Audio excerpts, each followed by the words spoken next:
Hi hello ಎಲ್ರಿಗೂ ನಮಸ್ಕಾರ. Welcome to my channel.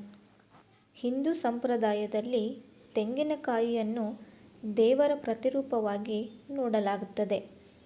ಕೆಲವೆಡೆ ತೆಂಗಿನಕಾಯಿಯನ್ನೇ ಪೂಜಿಸಿದರೆ ಇನ್ನೂ ಕೆಲವೆಡೆ ಪೂಜೆಗಳಲ್ಲಿ ಪ್ರಮುಖವಾಗಿ ಬಳಸುತ್ತಾರೆ.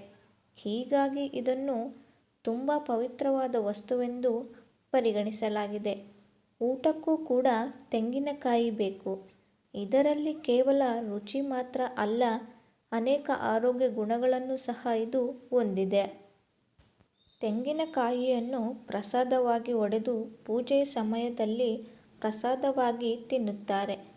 ಆದರೆ ಅನೇಕ ಬಾರಿ ಪೂಜೆಯ ವೇಳೆ ತೆಂಗಿನಕಾಯಿ ಒಡೆದಾಗ ಒಳಗೆ ಕೊಳೆತು ಹೋಗಿರುತ್ತದೆ ಅಥವಾ ಹಾಳಾಗಿರುತ್ತದೆ. ಅಂತಹ ಸಂದರ್ಭಗಳಲ್ಲಿ ಜನರು ಮುಜುಗರಕ್ಕೆ ಒಳಗಾಗುತ್ತಾರೆ. ಪೂಜೆಯ ವೇಳೆ ತೆಂಗಿನಕಾಯಿ ಕೊಳೆತಿದ್ದರೆ ಅದರ ಅರ್ಥವೇನು ಎಂಬುದನ್ನು ಈ ವಿಡಿಯೋದಲ್ಲಿ ತಿಳಿಯೋಣ ಬನ್ನಿ. ಪೂಜೆಯ ಸಮಯದಲ್ಲಿ ತೆಂಗಿನಕಾಯಿ ಒಡೆಯುವಾಗ ಅದು ಹಾಳಾಗಿದ್ದರೆ ಏನು ಮಾಡುವುದು ಎಂಬ ಭಯಬೇಡ. ಇದು ಕೆಟ್ಟ ಶಕುನವೂ ಅಲ್ಲ. ಬದಲಾಗಿ ದೇವರು ಅರ್ಪಣೆಯನ್ನು ಸ್ವೀಕರಿಸಿದ್ದಾನೆಂದು ನಂಬಬೇಕು.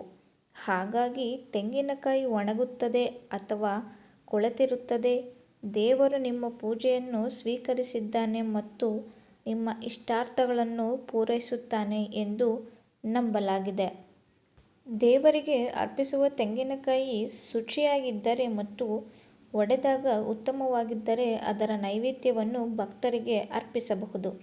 ಆದರೆ ಪ್ರಸಾದವನ್ನು ಮುಟ್ಟಬಾರದು ಅಥವಾ ಕೊಳಕು ಕೈಗಳಿಂದ ಸ್ವೀಕರಿಸಬಾರದು ಎಂಬುದನ್ನು ನೆನಪಿಡಿ.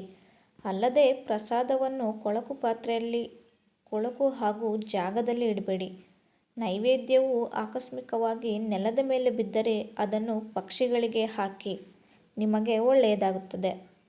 ಈ ವಿಡಿಯೋ ನಿಮಗೆ ಇಷ್ಟ ಆದರೆ ಲೈಕ್ ಮಾಡಿ, ಮತ್ತಷ್ಟು ಜನರಿಗೆ ಶೇರ್ ಮಾಡಿ.